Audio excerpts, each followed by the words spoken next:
Hello again everybody, this is a short video of how I turn my front rim into a tubeless one on my 2018 Ducati Scrambler Desert Sled. Obviously it's the same process for the rear wheel, but I haven't gotten there just yet. I did this when I swapped the front tire from the original Pirelli Scorpion Rally STR for the non-STR, which is more off-roady. You can find other YouTube videos of how to do this in more detail, but this is just to show what I did. The first thing I did was to make sure that the rim was properly cleaned, and then I simply put a special kind of tape around the whole thing in order to cover the holes where the spokes are attached. Now some YouTubers are going all the way by putting silicone glue into each nipple. I opted not to, which in retrospect perhaps I should have. But I figured that the tape should do the trick. You do need also to get a valve for tubeless rims which has a rubber seal. And I put a double layer of tape right there, and I used a regular drill in order to make a perfect hole for it, rather than cutting a hole in the tape with a knife. There are two reasons for making this conversion. The most obvious one is that it will make it much easier to fix a puncture when you're out riding, because you do not need to remove the wheel from the bike. You can just plug the hole. The second and less obvious reason is that by removing the inner tube, you actually remove more than half a kilo of unsprung and rotating weight from the entire bike.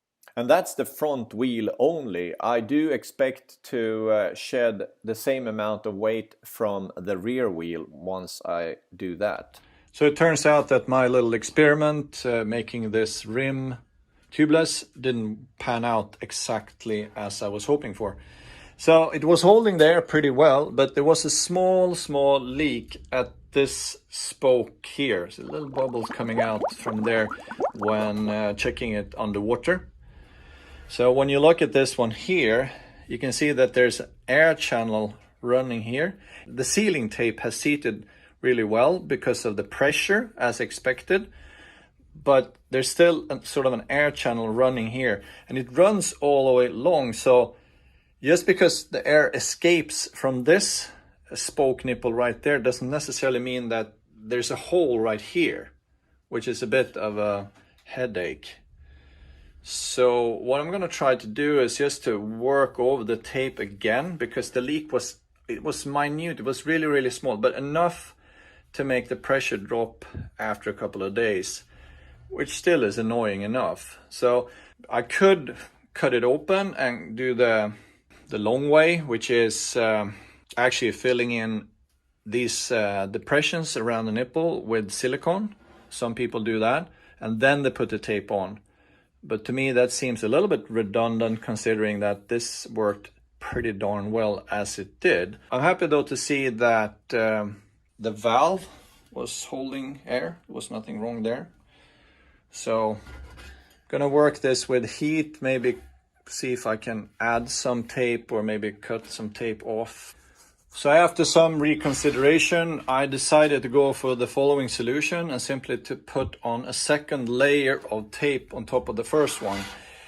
The first one was being depressed into the nipples here quite hard by the inner pressure from the tire, which was expected, which left quite a thin layer of tape on top of it. Clearly it did work in most of the spokes, except one clearly.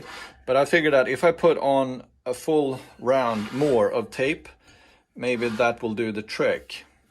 So now there's 2 layers of tape, and I will now use a heat gun to warm it up a little bit, not too much, and see if I can sort of make it more stretchy and just fill out any particular voids. And then it's time to put the tire on and see if that works. I'm also going to cut out some of the excess here, because that can be damaged by the tire when you put it on, pull it off. And I don't want the tape to be actually disturbed at all. So I'm just gonna cut a little bit and I'm gonna work with some heat. Again, not too hot. So after a couple of runs in the forest, I'm happy to announce that it now holds the air very well with the double layer of tape. And next up will be to do the same for the rear wheel. Thanks for staying awake this far. In the next video, I will discuss some tweaks I've done to the bike lately.